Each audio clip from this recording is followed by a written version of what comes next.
Alright, so guys, I have yet another theory that I can't claim as my own. I gotta give all the credit to my brother Uchi, who's obviously not here right now. My boy is in his study mode at school, boy's in college, and he's playing ball. I wanted to definitely get this out so that way you guys could think and freak out, do whatever you want with the information. This is not a rumor. This is just a speculative what if scenario that could potentially happen. If you just recently were watching my Dragon Ball remake video, and if you're coming from that into this one, you can kind of relate it back to this one with this theory right now. So briefly mentioning what happened with Goku. Goku looks to be 3 years old, leaving to Earth from Bardock Gine. Obviously, this was taken from Dragon Ball Minus, and this kind of pretty much deletes the Bardock special altogether. Even though Akira Toriyama pretty much contradicted himself, because if you look in the manga, the design of that Bardock is basically taken from the Bardock special, which was not his work. So again, he just overrode himself, and now he's choosing to go this route,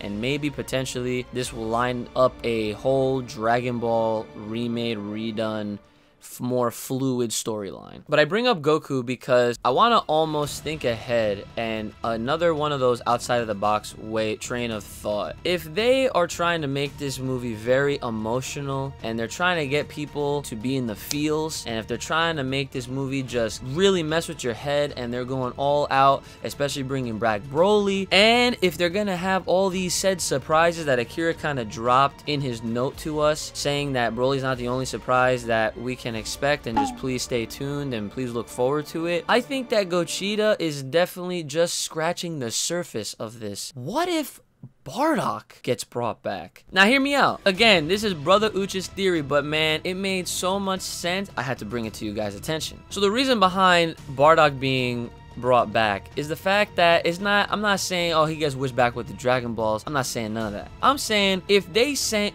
Goku away to Earth, and if he had that gut instinct that Frieza was up to something and he didn't trust it, what if Bardock decided that he was going to take Gine and he was going to escape? You might be wondering and thinking to yourself, this dude is nuts. What the hell are you talking about, Uchi? Hear me out. Since they're taking the Dragon Ball Minus storyline, that chapter out of the manga in the Jackal Galactic Patrolman was like one of the ending chapters of that story, you will see that Frieza destroyed Planet Vegeta, but there was no scene where all of the Rebel Saiyans were outside of the planet in space. There was no Bardock, there was no Riot Javelins, none of that stuff. Frieza is literally seen within the Broly trailer, if we're to believe that that is Planet Vegeta, destroying Planet Vegeta. With this being in mind, you can just assume easily that, okay, well, everyone's on this planet, including King Vegeta, including all the other Saiyans, Gine, Bardock, what have you, and everyone gets destroyed. But if Bardock had this gut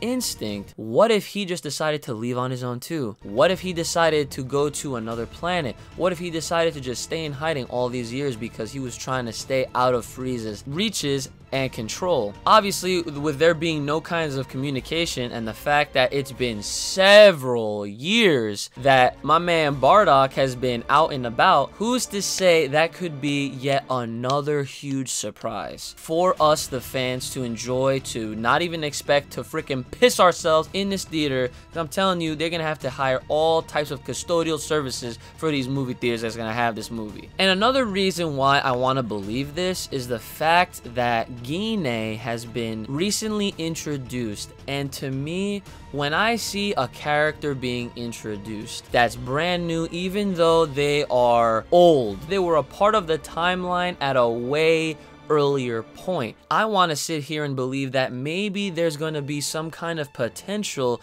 to reuse this character, or not even reuse, to use this character in the now, in the present somehow. And like I said, Gine was introduced in Dragon Ball Minus, and now she has been animated in this movie. I'm just saying, if they introduce this character and they were to introduce Bardock in Dragon Ball Super as current characters that were just literally huge surprises, would you not freak out? I know for a fact that if I see them in some capacity, and if they end up making Bardock look more badass, because then again, think about it, this man has some aging to do. You can almost assume that he's probably around the same age as Paragus or King Vegeta, but again, that's a stretch. That has nothing to do with what I'm trying to talk about. Whether he looks badass or not, he got gray streaks in his hair or not, or he's full gray, I don't care. If they decided to go with this, and that's one of the big surprises, that would be super freaking dope. Now, how he could come back into this whole situation, that's up in the air, because we still don't know if they are actually going to this remote planet or this frontier world, wherever that might be. And who knows if Broly wasn't the only one inhabiting it with Paragus. Yes, it might be a stretch. I may be completely wrong, but then again, it is kind of like a wishful thinking, because, yo, that would be dope. Like, come on, like, you cannot tell me that wouldn't be sick. But yeah, that's just thinking outside the box. That's just another theory of mine. Or brother Uchi's, I should say. Again, let me know what you guys thought about it. Am I crazy? Is he crazy? Are we making some sense? Just talk to us about it. Leave a like, hit that comment section, make sure you share, make sure you subscribe if you haven't already. Hit up the Twitter, let me know what you thought about it in the Discord, especially in the Discord. And guys, hope you guys have a good one. That's probably enough out of me for today. I'll see you guys next time.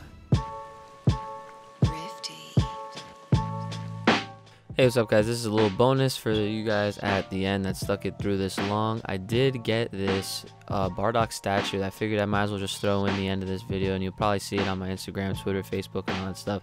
But I did pick this up in Japan. It was actually a gift from a friend of mine that actually lives out there. He bought it literally as a surprise in front of me. There's a cool story behind it. Probably save it for like another video or something like that, but I'm just putting it together. This is how it comes, pretty easily assembled. It's like in one of those stores where they sell a bunch of different statues from a bunch of different anime, TV shows, comics, characters, all that kind of stuff. And of course video game characters as well. And this is actually a character that's popularly more known in, I would say, Xenoverse, maybe even Dragon Ball Heroes, Super Dragon Ball Heroes. But yeah, I just want to show you guys this. Tell me what you think, and tell me if you want to see more statue videos like this. I'll see you guys later.